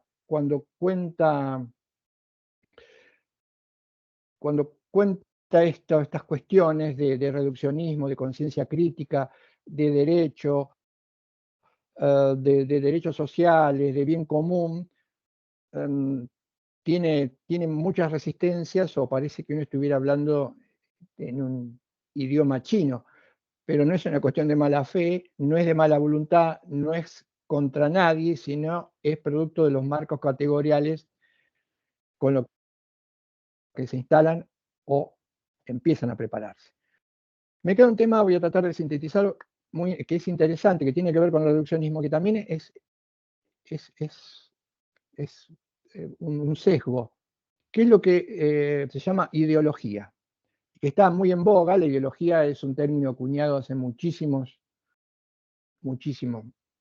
siglos atrás, pero que siempre tiene realidad y tiene vigencia. Y el propio Kant lo trata, lo que pasa es que puede pasar desapercibido a veces si hablamos del individualismo, porque lo trata al comienzo del texto. Nosotros lo tratamos o lo vamos a mencionar acá porque me parece que se puede llegar a entender mejor.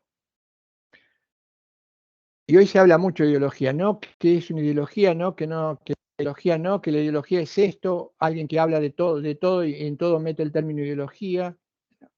Kant tiene uno de los análisis más lúcidos sobre la cuestión, y él dice que hay varios significados del término ideología. El primero, y el más obvio, el más común, es aquel que refiere que dice que la ideología es el conjunto o cosmovisión de puntos de vista sobre diferentes cuestiones, intereses, deseos, modos de vida, que tiene un sujeto. Este sería tal vez él llama concepto neutral. Parece que lo abarca todo, pero es un concepto neutral. La suma de puntos de vista, ideología. Dicho de esta manera, ustedes que se están formando, como abogados, no pueden correr el riesgo o cometer el error de hablar como se suele hablar mal de la ideología, mal en el sentido equivocado, diciendo que cada persona, que esto es una idea ideológica, que es un concepto ideológico. No, no, no, no. Ideológico como una etiqueta, pero yo no puedo decir que tal pensamiento es ideológico como si fuera algo diferente o distinto, que algunos tuvieran y otros no. Ideología en el sentido neutral lo tenemos todo. Ahora vamos a ver dos significados más de ideología que nos van a hacer entender mejor la cuestión. Pero hoy se usa muy livianamente el término. Un segundo significado, dice Juan, es el que le da la teoría marxista o el pensamiento de Marx. Porque en este caso, esta teoría dice que un conjunto de ideas o de creencias es ideológica en la medida en que no refleje adecuadamente la realidad o que refleje la realidad intentando legitimarla. Pero que, como tal, dicho pensamiento es equivocado. ¿Por qué? El propio, no Marx, sino muchos de los autores marxistas terminaron cayendo con lo que sería una petición de principio, es decir, mi punto de vista es verdadero, por lo tanto, todo punto de vista que sea diferente al mío está en el error. Es una petición de principio que no se demuestra, que no se prueba, pero es una distorsión de la idea de Marx. Lo que Marx marca, tal vez de manera excesiva, pero que es un dato de la realidad, es que hay dos niveles. Un nivel que se llama infraestructural y un nivel que se llama sobre o superestructural en una sociedad determinada. Lo superestructural, que tiene que ver con las ideas, con el derecho, con lo económico, es el resultado que no se ve de la influencia de lo que está por debajo,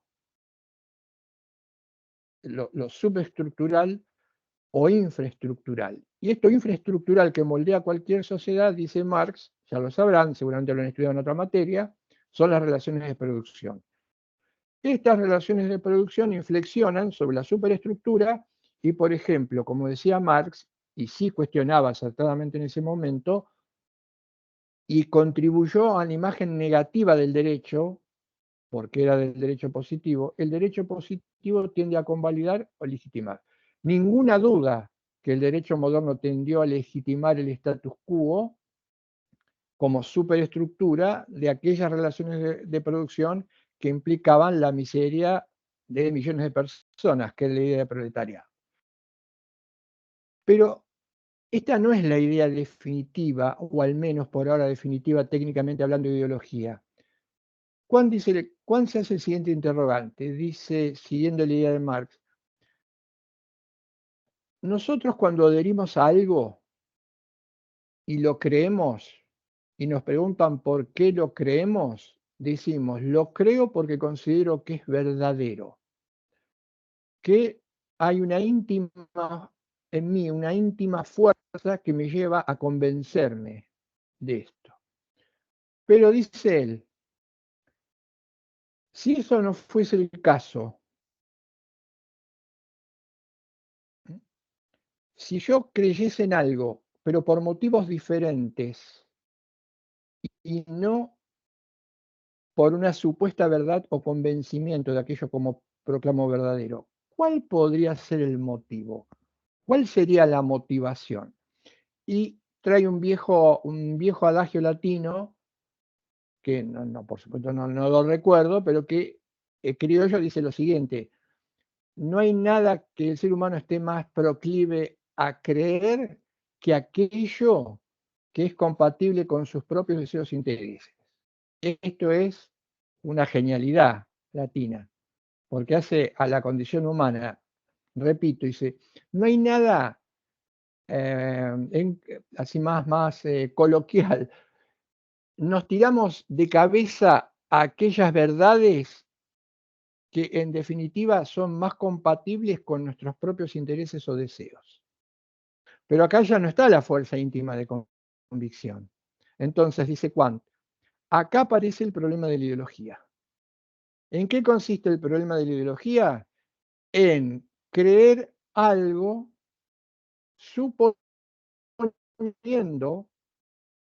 que lo creemos por estar convencidos, cuando en realidad no es esto lo que ocurre, pero no nos damos cuenta, dato fundamental, no nos damos cuenta, es decir, de buena fe, que lo creemos por motivos diferentes. Como dice Juan, ¿cuál es este motivo diferente?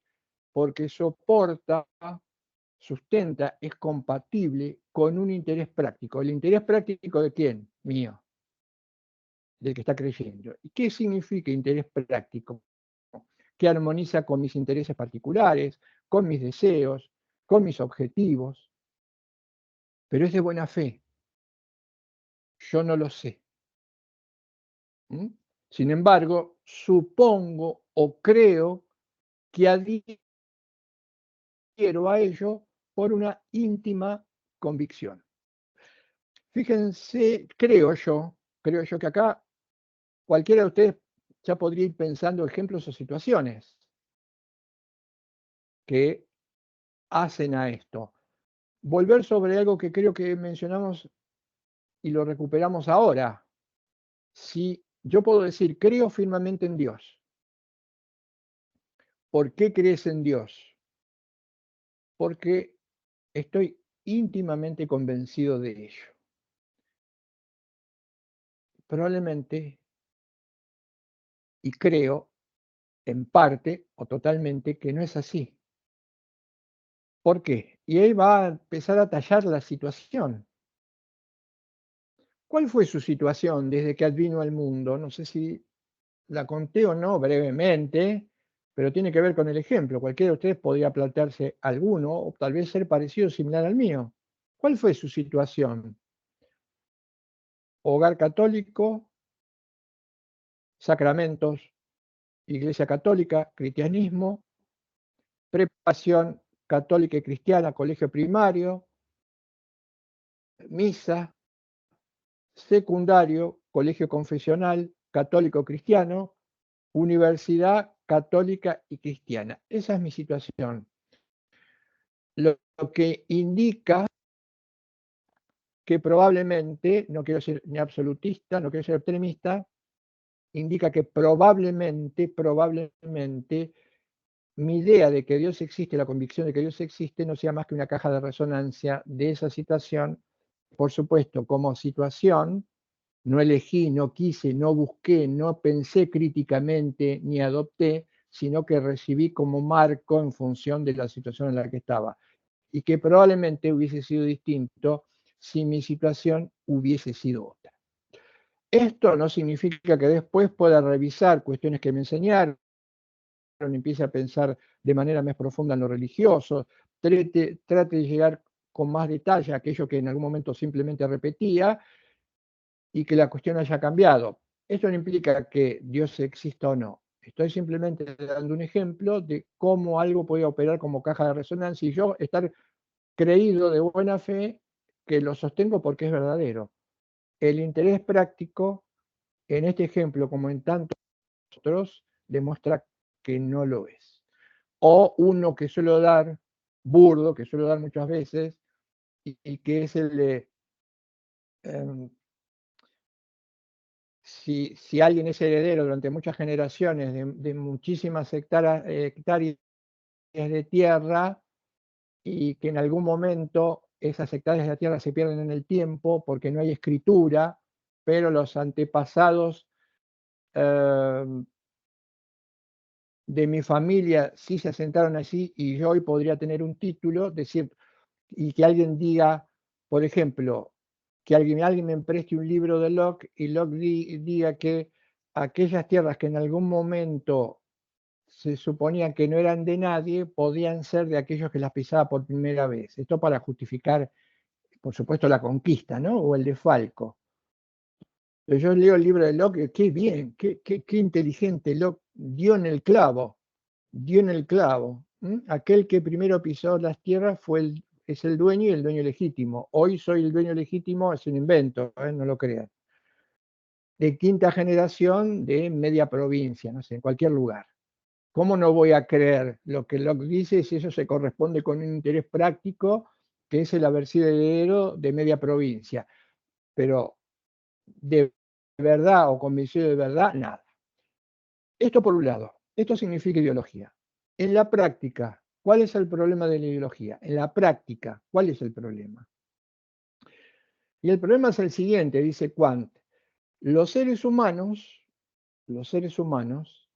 que nos manejamos con ideología, muchas veces intentamos convertir algo que en realidad es una mera situación de hecho en algo que está justificado.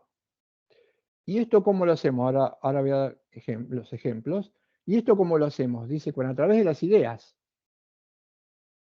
¿Cómo? ¿A qué recurrimos? Y pone el ejemplo.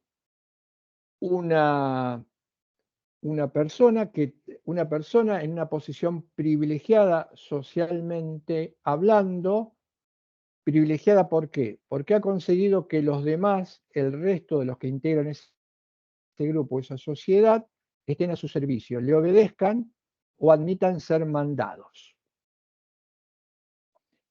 Si esta es una simple situación de hecho, por ejemplo, como la era en la época de los griegos, cuando Aristóteles les vendía un buzón a los esclavos y les decía que por ciertos rasgos o ciertos datos que tenían que ver con la naturaleza, él estaba en condiciones de ser un amo y los otros en condiciones de ser esclavos. Si esto fuera una situación de hecho, hoy pensémosla de diferente manera, y hoy sigue habiéndolo. Tal vez es muy inestable, porque a lo mejor mañana alguien se pone a pensar y dice, che, me parece que Aristóteles se pasó de la raya, no tiene nada que ver con esto, me parece que nos engañó, o que alguien les diga, miren, ¿saben qué me pasó anoche mientras dormía? Rompió en mi cuarto una luz muy potente, me desperté, me levanté y vi una voz del cielo que me decía, una voz del cielo que iluminaba la pieza y me decía, te encargo a vos los designios de la humanidad. Sos el representante de la voz del cielo o divinidad para los religiosos o voz del cielo para cualquier otra cosa y vos te tenés que encargar. Claro, ¿se imaginan? Ir rompiendo la sociedad el otro día, en una sociedad que creía en estas cosas de alguna manera y decirle, ¿saben que se presentó Dios o la voz y me dijo que yo los tengo que mandar inmediatamente? Toda esa gente se tira al piso. Este es el origen, esta es la explicación de cómo surgieron las monarquías. Y sería la explicación de cómo pueden surgir monarquías en el siglo XXI que se presenten con un discurso delirante como este. Inmediatamente todos haciéndole el signo de reverencia. ¿Cómo será de fuerte la ideología que hoy siglo XXI siguen existiendo las monarquías? Me exime todo comentario. Pero vuelvo al ejemplo. Si es situación de hecho, es muy frágil. ¿Qué hace el ser humano? A través de las ideas intenta convertir esta situación de hecho en una situación de iure. ¿Y a qué recurrió y recurrimos los seres humanos para convertir una situación de hecho en una situación de iure? ¿Qué quiero situación de iure? Que ya va a ser difícil de desmantelar. Se va a consolidar. ¿A qué recurrimos? Estas no faltan nunca, nunca. A la ley divina. a la ley natural o a la naturaleza, Aristóteles, monarquía. Al transcurso, al eterno, la teoría del retorno torno, no, lo estoy diciendo mal, la de Nietzsche, que todo vuelve, todo se recicla y se vuelve a dar de la misma manera, o que ya está escrita la historia. Y por lo tanto es inmodificable por el ser humano. Entonces ya es diferente. Si a mí me dicen, esta situación en la que vos estás completamente desamparado se justifica porque es el resultado de una ley divina, ya es de iure, ya es más difícil de desmantelar. Si me dicen, mirá, es natural, como decía Aristóteles, es natural que vos seas esclavo y yo que sea amo, ya retrocedo. O la historia indica que vos tenés que estar en este lugar y no otro. Y mañana puede cambiar y luego vamos a volver a lo mismo, pero tu situación va a ser siempre la estar en subordinación. Ya tenemos un problema ahí. ¿Cuál es el problema? La obediencia. Convertimos lo contingente en necesario, lo relativo en absoluto, lo concomitante en fundamental. Y esto refuerza la noción de ideología, porque las ideas que se construyen, empiezan a jugar ideas y normas, permiten que este estado de cosas o este estatus se convalide y se sostenga. Fíjense, ejemplos como el derecho natural, ejemplos como el derecho prehispánico o el derecho de la modernidad, que se han construido sobre marcos de este tipo, convertir algo que es de hecho en algo que es de iure. Y hoy en día hay muchísimas cuestiones de hecho que se sostienen que no las tocamos, es difícil de modificar. Y cuando las queremos modificar, viene alguien y nos dice, es antinatural, es ilegal o va contra la historia. Y como diría Buber, genera inmediatamente una actitud determinista. Nos frena. Este es un problema, este es un problema muy fuerte y vigente. ¿Y por qué Juan cierro esta idea? Y cierro en realidad la clase. Me quedaría alguna idea pendiente, pero por ahí la incorporo en la próxima. ¿Por qué? ¿Por qué si el individualismo ideológico? Fíjense lo que dice Juan. Esto nos pasa cuando extrapolamos una situación que tal vez se esté dando en una sociedad culturalmente hablando en ese momento, pero que sea contingente, que tal vez antes hubiese o era diferente y a posteriori podría ser distinto. Pero yo la convierto a esa situación contingente en una explicación de relativa a la paso absoluta. Y esto fue lo que hizo el individualismo. El individualismo, los pensadores individualistas extrapolaron un modo de ser que era el dominante en ese momento, que era la actitud de cierre, que era la actitud individualista, la extrapolaron y la convirtieron en algo absoluto, en algo necesario, en algo universal, en algo que definía la condición humana. ¿Influidos por qué? Influidos por los marcas categoriales del momento en el que escribían. Esto le pasó a Smith, esto le pasó a Descartes, esto le pasó a Locke, etcétera, etcétera, etcétera. Ahí y de buena fe cayeron en ideología, de buena fe, cegados por la atmósfera, por el ambiente, por los cambios, por las novedades, convirtieron un dato que después iba a ser un dato secundario, importante o no, en algo inherente a la naturaleza humana. En el caso, recordarán, en el caso de Smith, el ánimo o la fama o el espíritu de lucro como dato connatural de la condición humana. Por eso Quine califica a ese momento de la historia como ideología.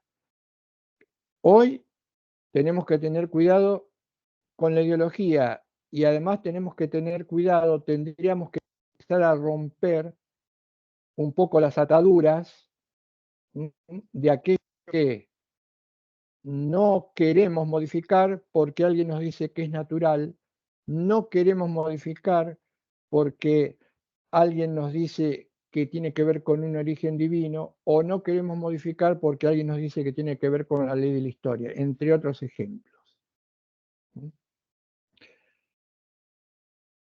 Bien, con esto entonces hemos Dos consultas. redondeado. ¿Va a entrar entonces en el examen hasta lo que vamos el lunes que viene? Sí, nos queda un